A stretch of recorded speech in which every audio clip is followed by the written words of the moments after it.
and they did start to suggest text to me and narrative, and there's a back and forth between sort of storytelling and letting the drawing tell me where to take the story.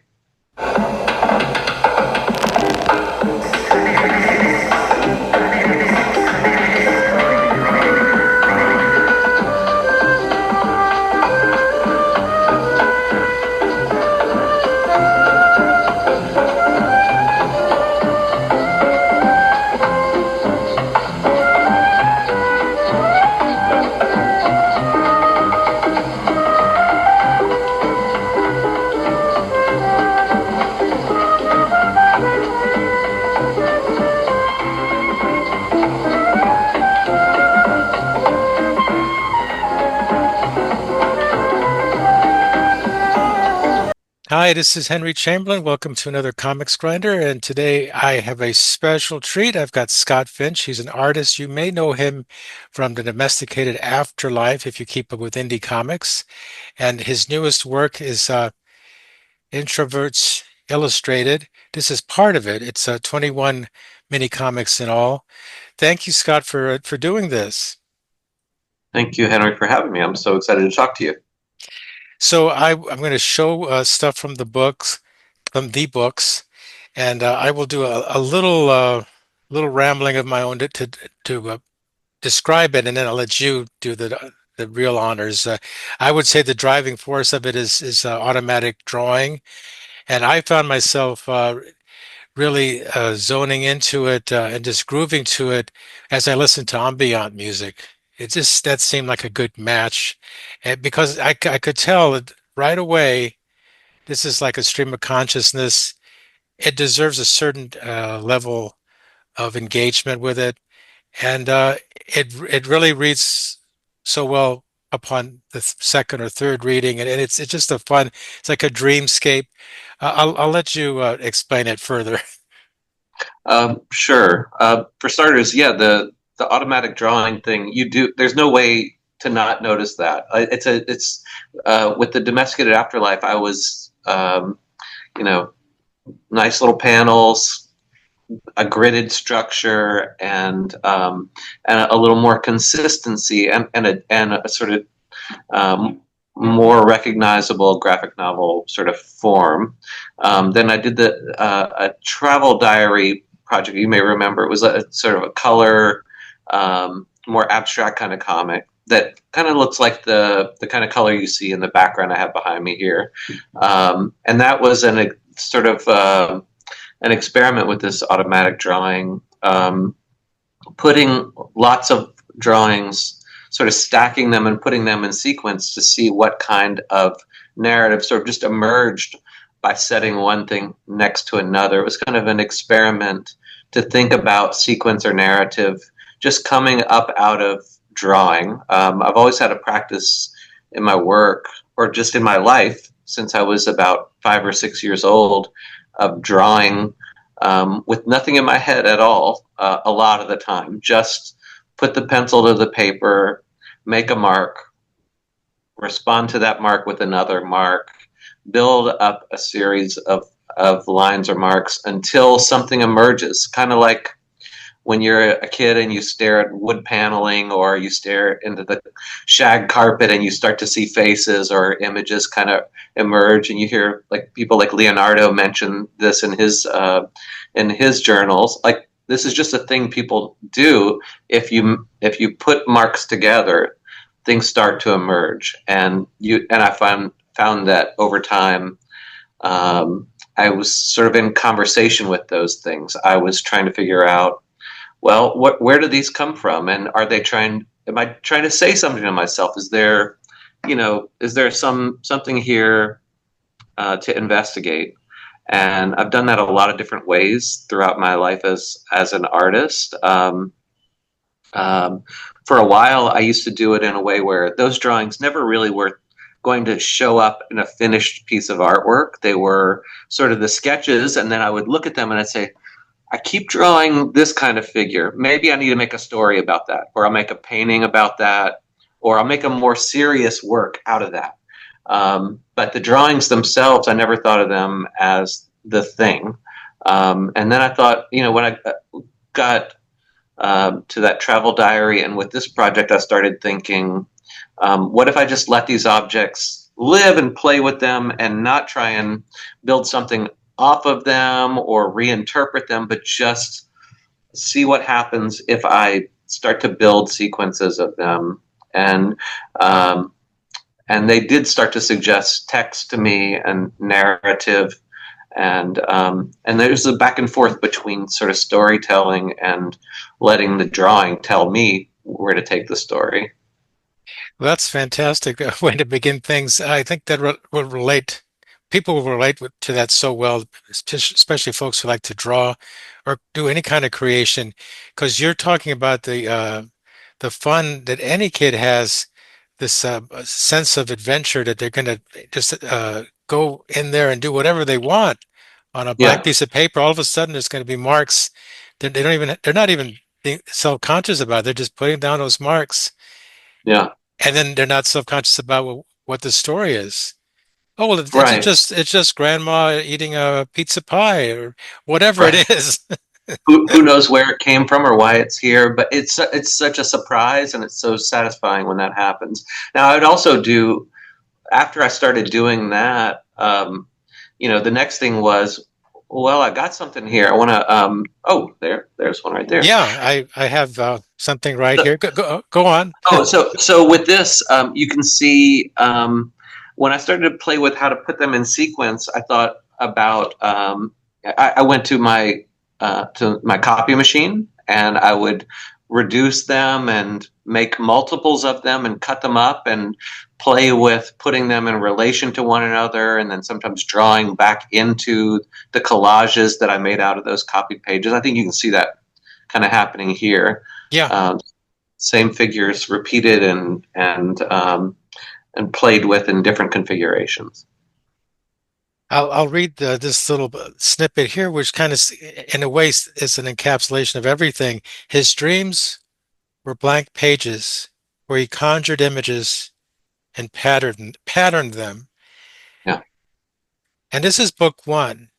So right. you get quite a lot in just in book one alone, Rapunzel's dream, and you do a lot with dreams. Could you Yes. maybe tell us a little bit about the power of dreams and how they figure into all your stuff? Sure, sure. So this kind of automatic drawing that we've been talking about, or just playful drawing, that intersected with when I was 18 or 19. I started getting interested in myths and folklore and Carl Jung and the idea of active imagination, where this creative play, um, it becomes. A way of engaging with the imagination to just to discover things, and so with and then there's also Jung has that strong fascination with dreams, and looking at both of these things, like looking at dreams as being a part of the same kind of archetypal language that you would see in myths, and even interpreting the images that come out of that sort of playful drawing, like all as having a meaning that's coming from the unconscious. And how do we connect all of that? What does it have to say to us? So I wanted these to feel like a dream. I wanted them to feel like they come out of creative play or imagination, and that they have this quality of surprise and unpredictableness about them, but that you can see a process of meaningful configuration or assembly kind of happening right in front of your eyes. Now I'm going to switch over to book nine. I'm trying to like find little spots. The whole thing is very fluid and so chock full of information, and I'm looking for little spots where you hit your stride in a certain way, or something just that I find might make for a good place to comment. And I was thinking about in book nine, you quote Plato, which I find very intriguing and fun. And you're talking about the in, the what am I thinking? The unified entity, Could you speak a little bit about the unified organism, the unified entity? Or yeah, the idea of the world soul, or something like that. Um, well, in this book, and come back. Let's see. I'm going to read directly from that. Um, we used to know what Plato knew.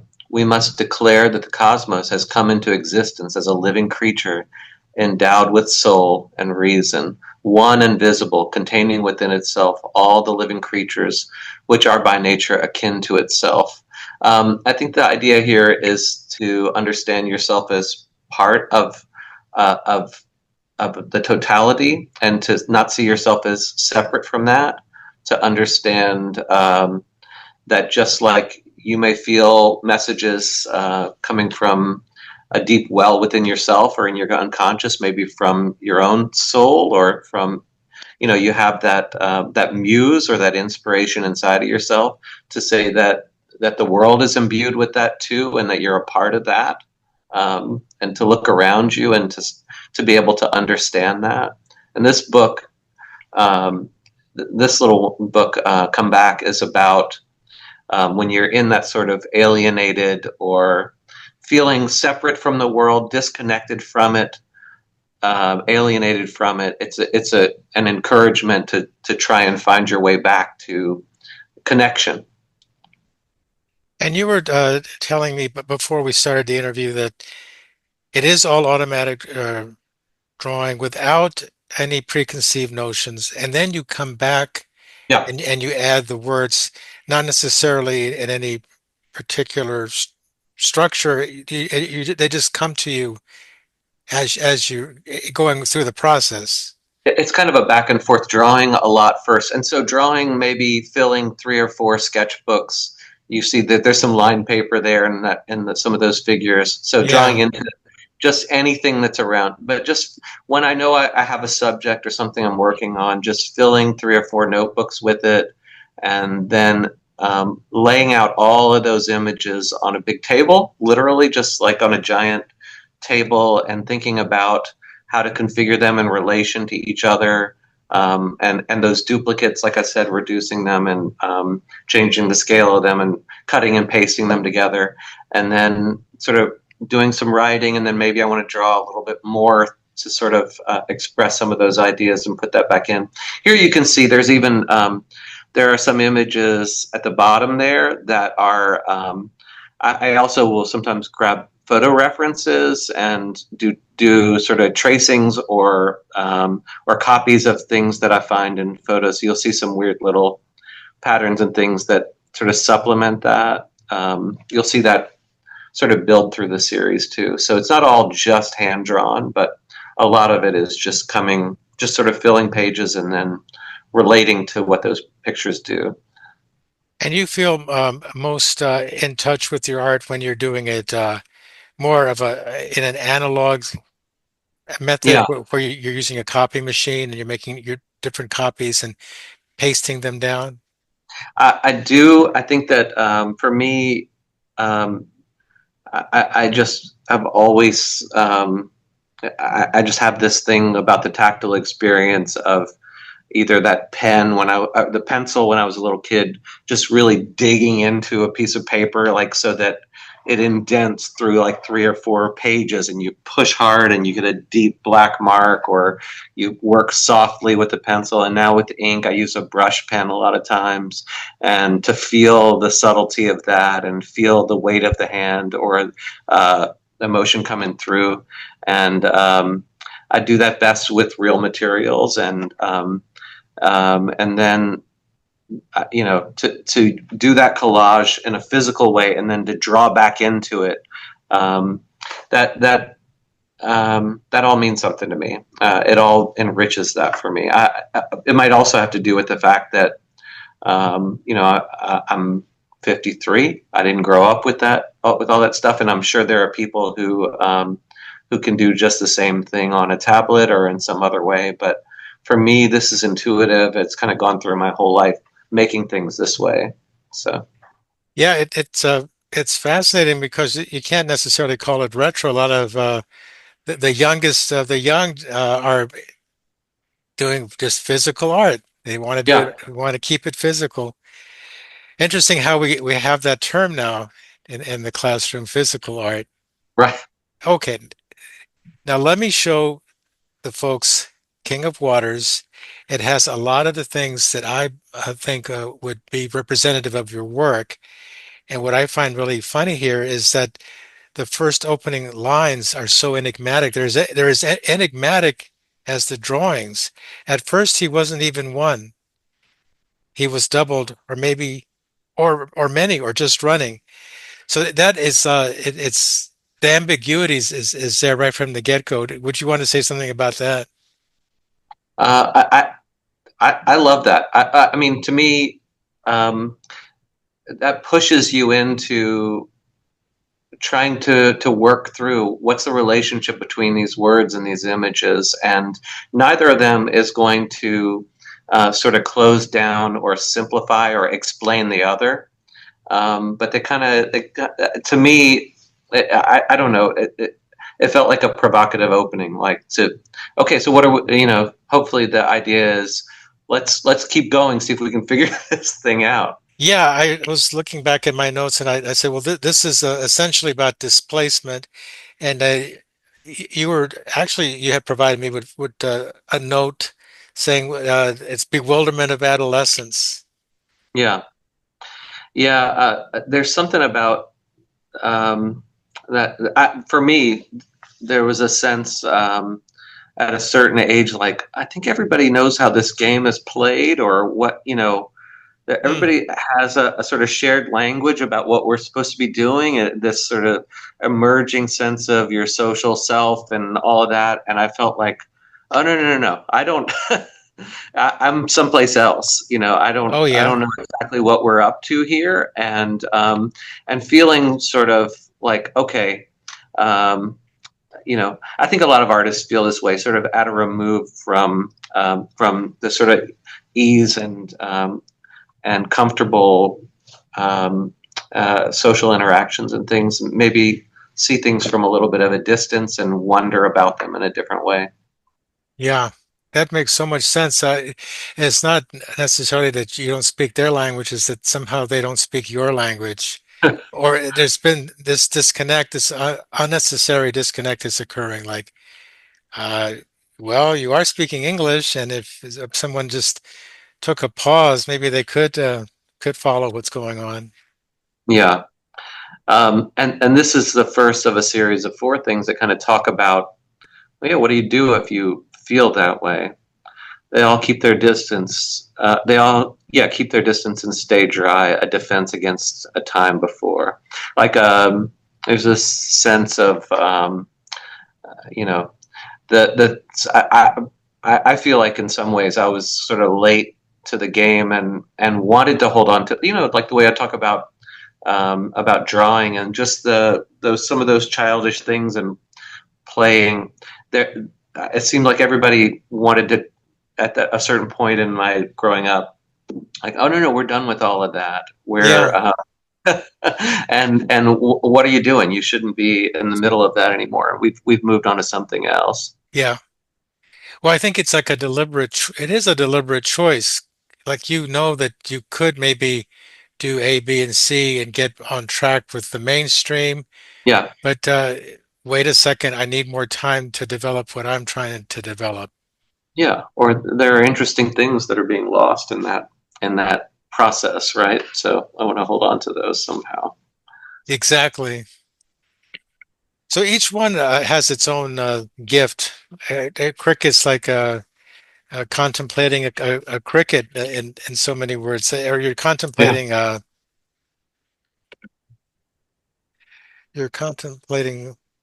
Well, you tell us what's going on in Well, this so I little mean, this piece. is okay. Here we are at work, and then well, let's go home. It's the end of a long and wearying day, and then you see the cricket there, kind of taking a peek out. Um, when I during the period when I was drawing all of these, I got a bearded dragon, or my son got one, and I ended up caring for it Oh, and spending a lot of time with it, and it eats crickets. Um, and so, but I also, I would keep it around, and it was sort of, would sit there at the end of the day, unwind, breathe, and I would hear the crickets, sort of humming and chirping as the sun is setting. I'm sort of melting into that chair. There's kind of an experience of sort of like coming back into yourself. And when you get into that sort of introspective, contemplative, solitary place, this is kind of about all of that. Yeah. So I was going to ask, and then I thought, well, that's not necessarily the right way to ask it. Or it's, I was going to say, did you find it a challenge to add words to your images? But these are images that you've created yourself, so that it's kind of like it almost comes naturally to you. It's like eventually you're going to come up with the words, maybe, or Well, so here there are none, right? here there are This none. This one, is like probably the most straightforward of the books. yeah. And sometimes there are less or more words, but it's not at all. I mean, it's gotten easier making this. I'll say that doing things before, sometimes from drawing, I would kind of lose track of what the text is or what the narrative might be. And then when I'm writing the narrative, I might not be thinking about how to make that visual at all. But this feels like the two things, there was a back and forth that happened, and the text suggested itself and related to the imagery better in some ways. Well, I think a part of what this is all about is the art process. Correct me if I'm wrong, but uh, this basically you're showing how a lot of the sausage is made. That's not the best phrase to use, but if Oh, you it's think funny you about say that. it, Yeah, there's sausage th- fingers in the frame, and you're saying the sausage, how the sausage is made. Uh, these actually, all these drawings are made with both hands. You can see that in the symmetry. Well, not all of them, but a lot of them were made with two hands at the uh-huh. same time, and so you can see that in the sort of the symmetry, and then maybe developed with the left hand, which is my drawing hand. But starting off with two hands with two pens, and then sort of building out of that, and talking about about how the left hand is this sort of channel for this automatic drawing that brings all these little messages, and then how I try to figure that out, interpret that, and make something that honors what's coming through that channel. Well, when this doesn't apply to everyone, of course, but to a lot of graphic novelists, people that are making a long form work in comics, this would be something, and I do it too, where you throw out you you just draw, and then you start to pick things out. Yeah. I'm basically describing the art process in general, but um, even for the commercial illustrator, the most famous example would be the Marvel method, which every kid, every Marvelite knows is Stan Lee and Steve Ditko or Jack Kirby. Ditko, whatever artist, Jack Kirby, they would draw out the story as they sensed it should go, and then Stanley would come in and write it. Hmm. So this that's a very straightforward process, but I guess also with its own little nuances too. Do you see I any think being correlation there?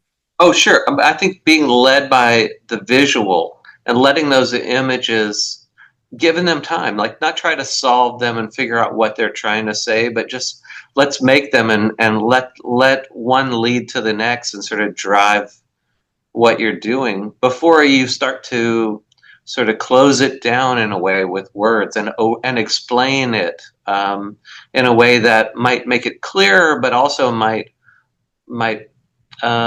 narrow it down, or like limit what it's trying to express. Like, yeah, just draw and draw and draw until the thing gets its expressive potential out, and then try to put words around it that accentuate or build on that, instead of killing it.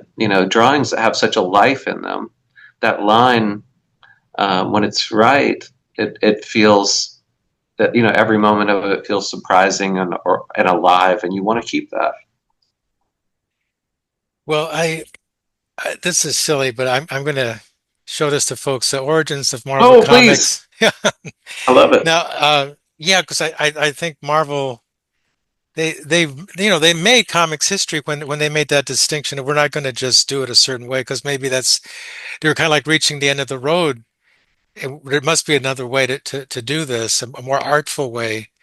Let's because you do limit yourself if you always have Superman flying out of the ice fortress and there's the villain ready to do battle.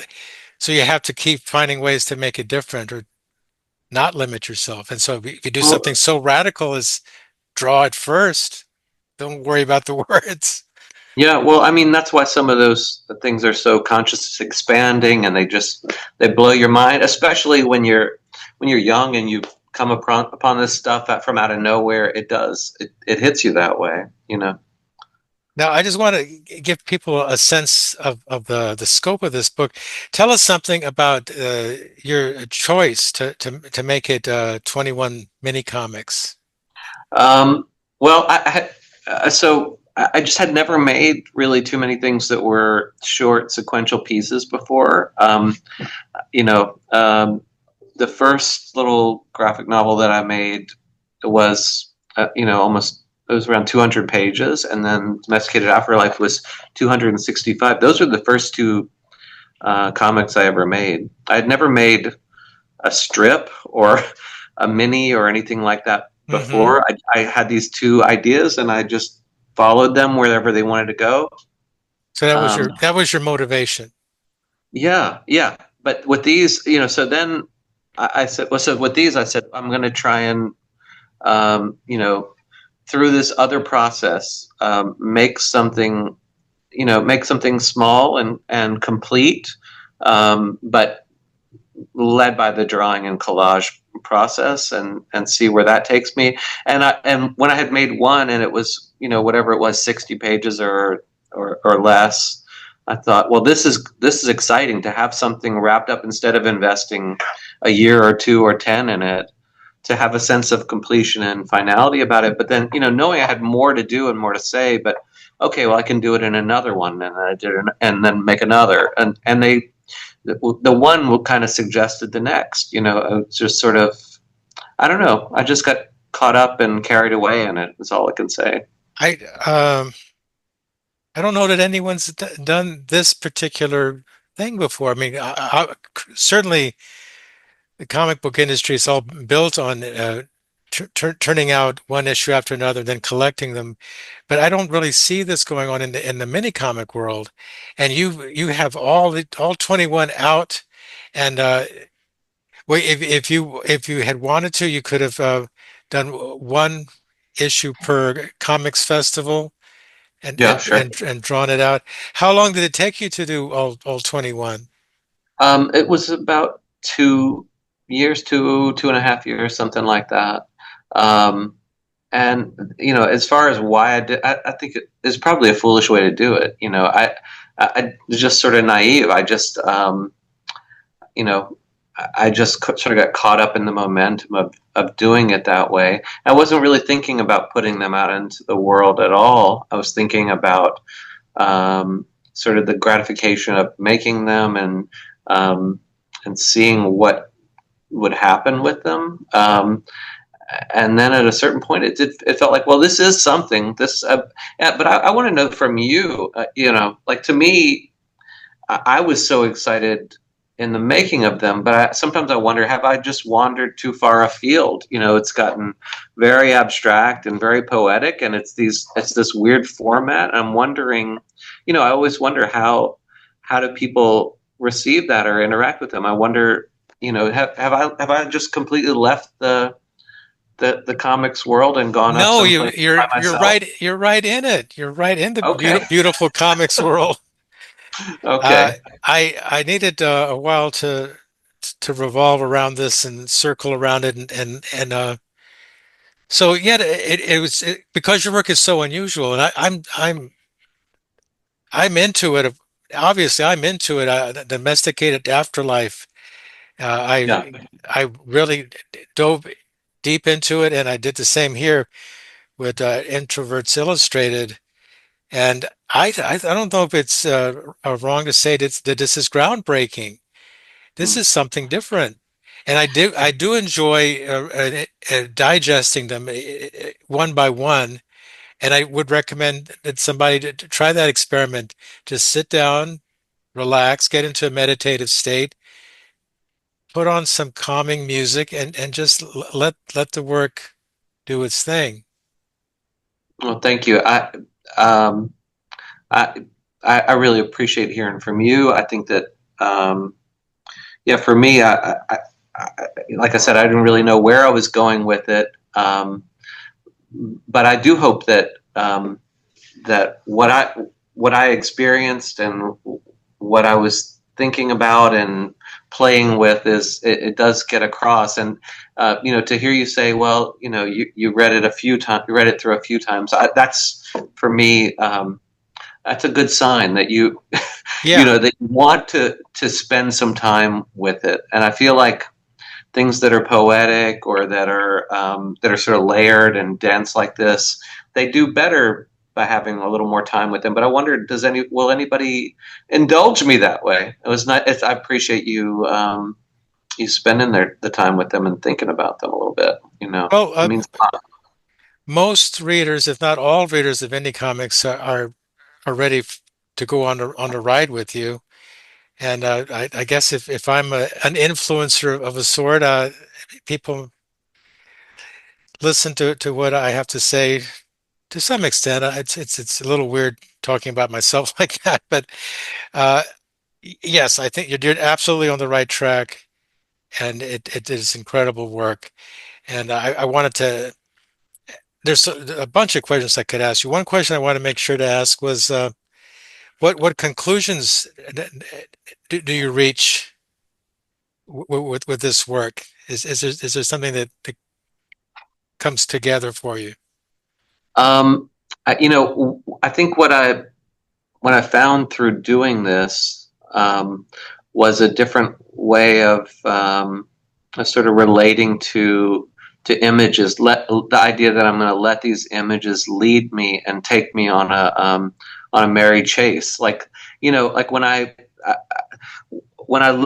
at the time when I was making each one and each group of ones, the first five of them, I didn't know they were going to be all around a subject of they're sort of witchy. They all have witches in them for some reason, and those witches are all witches or magical female figures, muse figures, sort of the missing soul of the protagonist. I didn't know. I was so just sort of caught up in the drawing process. I didn't know what they were going to say or what they had to say to me, but I sort of decided I was going to trust it. And that's what I think I've learned from this is that if I trust this, if I follow where the images want to take me, that there is something there and that there is a narrative to be found. And you bring up the Marvel way, like showing that this, what a confirmation to think like, yeah, I hadn't even thought of this work in the context of that approach. But the idea that, yeah, you can follow those images and they will lead you to a story and that it'll be authentic and have something to offer. And for me, at least personally, and gratifying to hear you say maybe not just personally, but for a reader as well. Yes, absolutely. Well, we always have that option of closing out with a perfect statement like that. I I'm going to gamble that I'm going to add one more question and it might throw the balance off. But I was curious, how would you say that Introverts Illustrated fits into all your other work? I think that it is a way for me to it's a way to move forward with the domesticated afterlife. The thing that I started to get excited about with that work was that each section of the book sort of opened into a dream or a revelation or some, sort of bigger abstract um, passage. And I realized that those kind of abstract passages happened here, like they're happening in relation to my own life through making this work. It's like instead of embedded in a frame story of the domesticated afterlife of these dogs and cats and birds, that these little stories were sort of those revelations inside of my little life, and so it gives me a different idea about what I can do next. I want to make something like a full length, more fully realized graphic novel again, but with this new information sort of brought back into it. So maybe that's what I'll do next. Oh, that's a perfect. I was about to ask you about your plans. Well, I think it's just exciting whatever you do next, and seeing you out in the comics festival circuit, that will be so amazing. I'm looking forward to it. I'm sort of waitlisted, hoping for somebody to take me in because I do feel like it's time to sort of do that, bring bring myself out into the world a little bit. Yeah, So I mean, you're definitely. I would think you'd be welcome at Small Press Expo for one. Short Run's another one. The list goes on, but yeah, and I think you're going to enjoy it too. I look forward to it, and hopefully I'll see you there at one of Yes, those. yes, you will. Like I was telling you backstage, I before we started that I have this short story that will eventually become a comic, but then I have a graphic novel that I'm working on too, which is a whole other animal, and Yeah. that's probably a couple of years away. Well, Plus, I have a few other things which, well, if I wanted to, I could definitely be at a comics festival, just a matter of when. So, hmm well, I can't wait to see it.